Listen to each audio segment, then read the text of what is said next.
कि दिन को जश्न मनाना इस्लाम में इसकी परमिशन नहीं, इस्लाम में इसकी इजाजत नहीं है। हाथ जोड़कर खड़े होकर नमस्कार करता है, नमन करता है, अपने सर को झुकाता है। मूर्ति के सामने, देवी देवता के सामने, उस जगह को वो लोग मंदिर बोलते हैं। और क्रिश्चियन, ईसाई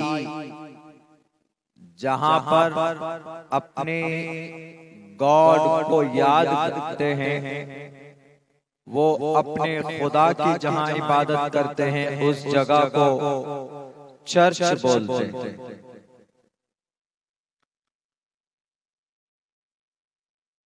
और सिख लोग जहां पर गुरु ग्रंथ का पाठ करते हैं, उस जगह को गुरुद्वारा बोला जाता है। वो सिखों की इबादत की जगह है।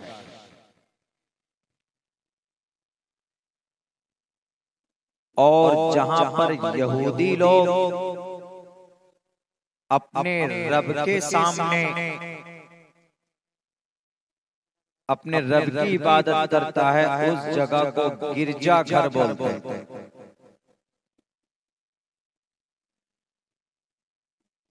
ये सब के बड़े बड़े मजहब के उनकी इबादत की जगह का नाम, लेकिन अल्लाह तबारक व तआला की नजर में इनमें सबसे बेहतर कोई मकाम और कोई जगह है मंदिर, गिरजाघर, चर्च, कलीसा, गुरुद्वारा, मस्जिद। इनमें सबसे बेहतर और पसंदीदा कोई जगह अल्लाह को है तो वो सिर्फ मस्जिद है। अल्लाह तबारक व तआला के भेजे हुए आखिरी नबी जनाबे मोहम्मद रसूलुल्लाह सल्लल्लाहु अलैहि वसल्लम की हदीस है। अल्लाह के नबी फरमाते हैं, इन्ना अहब्बल बिलादी इलल्लाहि मसाजिदुहा व अबग़ज़ुल बिलादी इलल्लाहि अस्वाक़ुहा। अल्लाह ने जमीन को 6 करोड़ 30 लाख मुरब्बा मील के इलाके में बसाया और तकरीबन 14 करोड़ 6 या 7 लाख मुरब्बा मील के इलाके में समुंदर को पैदा किया। 6 करोड़ के इलाके में जमीन को पैदा किया। इन दोनों के बीच, इन दोनों जगहों में सबसे मुनासिब और बेहतर और पसंदीदा कोई जगह अल्लाह को है तो वो सिर्फ मस्जिद है। इन्ना अहब्बल बिलादी, तमाम जगहों में, तमाम शहरों में, तमाम पैलेसेस में सबसे पसंदीदा जगह अल्लाह को कोई है। इन्ना अहब्बल बिलादी इलल्लाहि मसाजिदुहा, उनकी मसाजिद। व अबग़ज़ुल बिलादी इलल्लाहि अस्वाक़ुहा, और दुनिया की जगहों में सबसे नापसंद अल्लाह को कौन सी जगह है? वो बाजार है, मार्केट है, जहाँ हम लोग बैठकर चाय पीते हैं, एक दूसरे के खिलाफ बुराई करते हैं, एक दूसरे के खिलाफ गीबत, चुगलखोरी, अनाप शनाप, झूठ, बकवास, बहतान। चाय की दुकान में बैठे हैं, चाय पी रहे हैं, पान खा रहे हैं, दूसरे के खिलाफ बातें कर रहे हैं, दूसरे की बुराई ढूंढ रहे हैं और समझते हैं कि हम बहुत बड़ा काम कर रहे हैं। हालांकि बहुत बड़ा गुनाह है, इतना बड़ा जुर्म है। कुरान करीम में साफ लफ्जों में कहा गया, या अय्युहल्लज़ीना आमनू इज्तनिबू कसीरम मिनज़-ज़न्न इन्न बअज़-ज़न्न इस्मुन। और एक जगह पर वला तजस्ससू वला यग़तब बाज़ुकुम बाज़ा, जासूसी मत करो, गीबत मत करो। अगर कोई गीबत करता है तो क्या तुम में अपने मरे हुए भाई का कोई गोश्त खा सकता है? नहीं खा सकता। भाई है, उसकी बॉडी, उसकी लाश पड़ी हुई है। कोई इंसान चाहेगा कि अपने मरे हुए भाई का, उसके जिस्म का गोश्त कोई खाए? पॉसिबल नहीं है। इसीलिए अल्लाह तबारक व तआला फरमाता है कि फिर इसी तरीके पर तुम किसी की गीबत मत करो। वला यग़तब बाज़ुकुम बाज़ा अयवद्दु अहदुकुम अन याकुल लहमा अखीहि मैतन फकरीतुमूह। क्या तुम में कोई अपने मरे हुए भाई का मुर्दार गोश्त खाना पसंद कर सकता? नहीं। फकरीतुमूह, नापसंद करते हो। तो ऐसे ही नापसंद तुम गीबत से करो। तो बाजार को क्यों बुरी जगह बताया गया? क्योंकि बाजार में उम्मन आज लोग झूठ ज्यादा बोलते हैं। बाजार में दुकानें हैं, सामान 1 रुपए का है, झूठ बोलकर कसम खाएंगे, अल्लाह की कसम ये सामान मैं सिर्फ 8 आने का लाया हूँ, अल्लाह की कसम ये सामान मैं सिर्फ 1 रुपए का लाया हूँ, आपको 8 आने में दे रहा हूँ। इतना बड़ा ईमानदार कि 1 रुपए में लाया है, 8 आने में दे रहा है ग्राहक को, तो फिर वो फायदा क्या कमाएगा? वो कितना बड़ा झूठ है। हम लोग कोई सामान लेने जाते हैं किसी दुकान में, तो बास दुकान वाला ऐसे ही बोलता है, कसम खाकर बोल रहा हूँ मौलाना 5 ही रुपए का लाया हूँ, आपको 4 रुपए में दे रहा हूँ। तो 1 रुपए का घाटा क्यों कर रहे हो अपना? तुम्हारा हमारा रिश्ता है कोई? नहीं। क्यों कर रहे हो? सिर्फ अपना उस प्रोडक्ट को बेचने के लिए, उस माल को बेचने के लिए झूठ बोला जाता है। कुछ नहीं है, 4 आदमी बैठे हुए चाय की दुकान पे बातें कर रहे हैं, एक दूसरे के खिलाफ बोल रहे हैं, झूठ बोल रहे हैं और वक्त को जाया कर रहे हैं। इस्लाम में वक्त को जाया करना भी गुनाह है, पाप है। वक्त को जाया मत कीजिए, तज़य्य औकात हराम है। तो अल्लाह तबारक व तआला के नजदीक पसंदीदा जगह मसाजिद है, नापसंद जगह बाजार और मार्केट है। इन्न अबग़ज़ल बिलाद इलल्लाहि अस्वाक़ुहा। जब पसंदीदा जगह मस्जिद है तो इस मस्जिद को अगर कोई बनाता है तो अल्लाह उसको जरूर अजर अता फरमाएगा। इंसान मर जाएगा, मौत हो गई, चला गया इस दुनिया से, लेकिन क्या मरने के बाद उसको सवाब मिल सकता है कुछ काम करने का? तो अल्लाह के नबी फरमाते हैं कि 3 काम अगर करके गया तो उसको सवाब मिलेगा मरने के बाद भी। उनमें से एक काम अगर वो कोई मस्जिद बना करके गया है, कोई मकतब बना करके गया है, कोई मदरसा बना करके गया है, किसी गरीब का घर बना करके गया है, कोई अच्छा काम करके गया है, तो मरने के बाद भी जब तक उसकी बनाई हुई चीज दुनिया में मौजूद है तो मरने के बाद भी उसका सवाब उसको ट्रांसफर होता रहेगा। ये इस्लाम है। बहुत अच्छी अच्छी बातें हैं इस्लाम में, जरूरत इस बात की है कि हम अमल करें। तो मस्जिद की तामीर करना बहुत अच्छी बात। अल्लाह के नबी अलैहिस्सलातु वस्सलाम जब मक्का से मदीना हिजरत करके गए तो सबसे पहले आपने मस्जिद की बुनियाद डाली। घर न बने चलेगा, लेकिन मस्जिद का होना जरूरी है। मस्जिद बनाइए, वहीं से सारे काम करते रहिए, शरीयत के सारे फैसले और अहकामात वहीं से नाफिज होते रहेंगे, 5 वक्त की नमाज पढ़ते रहिए। लेकिन आजकल हम लोग कभी कभी घर बड़ा आलीशान बनाते हैं। अभी मैं गुजरात से आया हूँ, आज मैं रात भी नहीं सोया हूँ, मेरी आंखों में शायद आप लोग नींद देख रहे होंगे। पूरी रात का जागा हुआ, पूरे दिन का जागा हुआ। अभी यहाँ पर 1 घंटा पहले पहुंचा। गुजरात काठियावाड़ का इलाका भावनगर, जहाँ का मुरारी बापू है, वहीं रात प्रोग्राम था। महुआ में मुरारी बापू के इलाके में पिछले 2-3-4 रोज से मैं गुजरात की धरती पर था। तो वहां से वहां सबसे ज्यादा मुसलमान अच्छी हालत में खुशहाल मुसलमान गुजरात का। वहां टोटल मुसलमान को अल्लाह तबारक व तआला ने अच्छी दौलत से नवाजा है, अच्छे काम काज। बोलो अफ्रीका में, इंग्लैंड में, यूएसए में, यूनाइटेड स्टेट ऑफ अमेरिका, इन सब जगहों में जॉब करते हैं अच्छी हालत में। जो लोग हैं गुजरात में भी, तो गुजरात का आधा बॉर्डर पाकिस्तान से मिलता है, बिल्कुल पश्चिम साइड में है, उस तरफ है। वहां एक एक मस्जिद 14-14 करोड़ की बनाते हैं। गोधरा में एक जगह गए, वहां पर तो जहां तक मुझे याद है कि अभी पिछले साल 27 करोड़ की एक मस्जिद बनी। बताइए, यहाँ 27 करोड़ रुपए खर्च करके एक गांव आबाद हो जाए।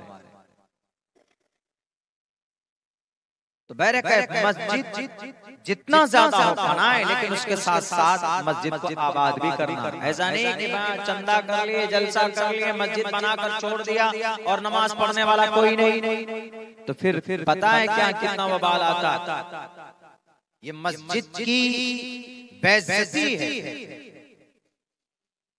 ये मस्जिद की तौहीन है कि आप मस्जिद बनाकर नमाज नहीं पढ़ते हैं। आप किसी मेहमान को बुला लिए अपने घर पर, ना आप उसको चाय, ना पानी, ना खाना, तो वो मेहमान क्या समझेगा कि मेरी तौहीन। ऐसी मस्जिद है, आप मस्जिद बना लीजिए, कभी अज़ान नहीं, कभी नमाज नहीं, जब मन में आया तब आकर नमाज पढ़ लिए, जब मन में आया अज़ान दे दिए, कोई निजाम, कोई सिस्टम नहीं। हर मस्जिद में कम से कम इमाम हो, मुअज्जिन हो, पाबंदी से अजान हो, नमाज हो जमात से, और हर घर से एक एक नमाजी होना चाहिए, तब मस्जिद आबाद होती है। तो मस्जिद तामीर करने के साथ साथ इस बात की भी कोशिश कीजिए कि भाई हम नमाज पढ़ेंगे। मस्जिद नहीं बनाए तो अल्लाह नहीं पूछेगा, लेकिन नमाज नहीं पढ़ेंगे तो अल्लाह जरूर पूछेगा कि नमाज क्यों नहीं पढ़ी। अक़ीमुस्सलाह। लोग आजकल तो इबादत खाना बनाने में बहुत मशहूर है, लोगों के घर तोड़ने में आगे, इबादत खाना बनाने में आगे, ये आगे, और घर तोड़ने में पीछे। घर तोड़ने में आगे, इबादत खाना बनाने में पीछे। अभी आज या कल की बात है कि उत्तर प्रदेश में कितना घर तोड़ा गया पता, 1200 घर, तकरीबन 15,000 लोग बेघर हो गए लखनऊ में। ये लाल मुजक्कर उत्तर प्रदेश का, ये पागल हो गया। इसको बीवी बाल बच्चा तो है नहीं, ब्याह तो कभी किया नहीं। इसको क्या पता कि भाई बीवी बाल बच्चे के लिए सबसे मुनासिब जगह कौन सी होती है? छत, घर, भले ही कच्चा मकान हो, लेकिन वहां पर आदमी अपनी फैमिली को महफूज रखता है। ये लाल मुजफ्फर उत्तर प्रदेश का ये ढोंगी बुलडोजर चलवा 1200 घर, 1200 घर। मेरे ख्याल से आपके गांव में 1200 नहीं हो, आपके पूरे पंचायत में शायद 1200 लोग होंगे, 1200 घर हो सकता। 1200 घरों में बुलडोजर चलाया, क्या बनाने के लिए? पर्यटन स्थल, शायद कोई तफरीह का, आएंगे लड़का लड़की अय्याशी करने के लिए, जिना का बाजार गर्म होगा, और उसके लिए मासूम लोगों के घरों को इस ठंड में, सबसे ज्यादा ठंड शायद इस वक्त उत्तर प्रदेश के अंदर पड़ रही है, उनके गरीबों के घर बनाने के बजाय उनको तोड़ रहा। क्यों? खुद तो चिंता है नहीं, शादी तो की नहीं, माँ बाप को भी छोड़कर आ गया, न माँ न बाप न बहन न भाई, किसी से कोई लेना देना नहीं। बचपन में आ गए थे, मठ में जाकर बैठ गए गोरखपुर में, और वहीं गोरखपुर से राजनीति में आए, और अभी क्या कर रहे हैं? खुद की बीवी बाल बच्चे हैं नहीं, तो सोच रहा है कि जो जिनके हैं उनको भी बेघर कर। बीवी बाल बच्चों को पालना कितनी बड़ी जिम्मेदारी है और कितना बड़ा काम है। अगर कोई आदमी मेहनत मजदूरी करके अपने बीवी को, अपने बच्चों की परवरिश करता है तो बादशाह है वो अपने घर का, वो गार्जियन है अपने घर का। गैर जिम्मेदार आदमी कौन, कैसे ये बन गया कुर्सी इख्तियार पर बैठ गया, सीएम की कुर्सी पर ताज्जुब। जिसने शादी की है वही जान सकता है बीवी की जिम्मेदारी क्या। शादी के बाद बच्चे हुए वही बच्चों की मोहब्बत जान सकता है, बच्चों की परवरिश की फिक्र वही कर सकता। ये तो क्या बोलते हैं वो रंडुआ वही है। शादी जिसने की नहीं, एक दिल्ली में बैठे हुए हैं पूरे देश का, उसने शादी की तो 42 साल से बीवी को छोड़ दिया। हमारे प्राइम मिनिस्टर साहब मोदी जी 42 साल से बीवी को नहीं रखते, सिर्फ वो कुरान में जो आयत है फंकिहू मा ताबा लकुम मिनन निसाई मसना व सुलासा व रुबा, 2 शादी कर सकते हो, 3 कर सकते हो, 4 कर सकते हो, इसके खिलाफ कानून लेकर आए कि इस्लाम में 4 शादी की परमिशन है। एक काम करो, कानून ले आओ, यकसा सिविल कोर्ट लेकर आओ, ये मुसलमानों की 4 शादी से 1 शादी पर अटका दो। चलिए ठीक है, कोई बात नहीं, इस्लाम में 4 शादी फर्ज नहीं है। इस्लाम में 4 शादी फर्ज नहीं है, जरूरी नहीं है। 1 शादी हो गई, पुरसुकून जिंदगी गुजर गई, दैट्स इनफ, काफी है। कानून बना लीजिए, लेकिन ये भी कानून बनाया जाए ना कि जिसने शादी की बीवी को नहीं रखता है उसके ऊपर क्या कानून लागू होना चाहिए, उस पर भी कानून लागू होना चाहिए। या जो जवान है, शादी की उम्र तक पहुंच गया है, पैसा है, बैंक बैलेंस है, लेकिन शादी नहीं कर रहा है, उसके ऊपर भी कानून बनाओ। उसके ऊपर कानून बनाएगा तो उत्तर प्रदेश के सीएम योगी जी आ जाएंगे जेल के सलाखों के पीछे। बीवी बच्चा एक जिम्मेदारी है। अगर घर को चलाता है कोई इंसान, अपने परिवार को चलाता है और हलाल रिज़्क कमाकर अपने बच्चे की परवरिश करता है तो ये बहुत बड़ी बात है। बड़ा दुख और दर्द हुआ ये न्यूज देखकर, सुनकर। सोशल मीडिया पे जो चल रहा है कि भाई इस ठंड में बुलडोजर चला दिया गया, तब शुक्र है इलाहाबाद हाई कोर्ट का, उन्होंने फौरन इसके ऊपर एक्शन लिया और उन्होंने कहा कि अगले 1 महीने तक इसको, इस बुलडोजर को रोको। तो 1 महीने तक रोका गया, मना किया गया, कुछ नहीं, यहाँ बुलडोजर चला दो, वहाँ उसके घर को मिस्मार कर दो। अरे इंसानों में सबसे बेहतर इंसान वो है जो दूसरों का भला करे। खैरुन्नास मन यनफउन नास। आपके घर में, आपके करीब में, आपके मोहल्ले में कोई गरीब, कोई कमजोर आदमी है, अगर आप उसको ताउन पेश करते हैं तो उसके सामने, उसके मुकाबले में, उसकी नजर में आप बहुत अच्छे इंसान हैं, अल्लाह की नजर में भी बहुत अच्छे इंसान। खैरुन्नास मन यनफउन नास, लोगों में सबसे बेहतर और भला इंसान वो है जो दूसरों को, जो दूसरे इंसानों को नफा पहुंचाता है। एक ईंट तुम नहीं लगाए सीएम योगी, एक ईंट भी किसी गरीब घर में, लेकिन तुमने बुलडोजर से उन मासूम घरों को, उनकी ईंटों को तोड़ दिया। तुमको कल महापलड़े के लिए तुमको अपनी जुल्मों का जवाब देना होगा ईश्वर के सामने। करोड़ों रुपए खर्च करके मनादिर बना रहे हैं, क्या मंदिर बन रहा। अभी 22 जनवरी को शायद उद्घाटन है, कौन से मंदिर का? भव्य निर्माण राम मंदिर का शुरुआत। लेकिन कहीं देखा कि अरबों और करोड़ों रुपए खर्च करके देश के गरीब इंसानों का घर बनाया गया? कहीं ऐसा नहीं। अगर ऐसा करते तुम, जैसे अरबों रुपए खर्च करके पिछले 3 साल के अंदर, पिछले 2 साल के अंदर तुमने मंदिर बना दिया। चलो ठीक है, मानता हूं तुम्हारे अकीदे को, लेकिन अगर यही पिछले 9 साल के अंदर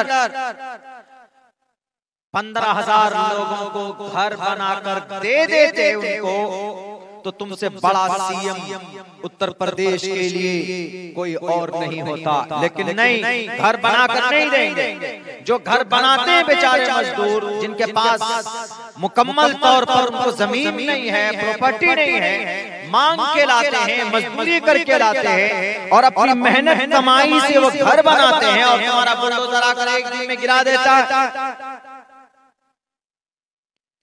दूसरों को नफा पहुंचाना हमें और आपको सीखना चाहिए।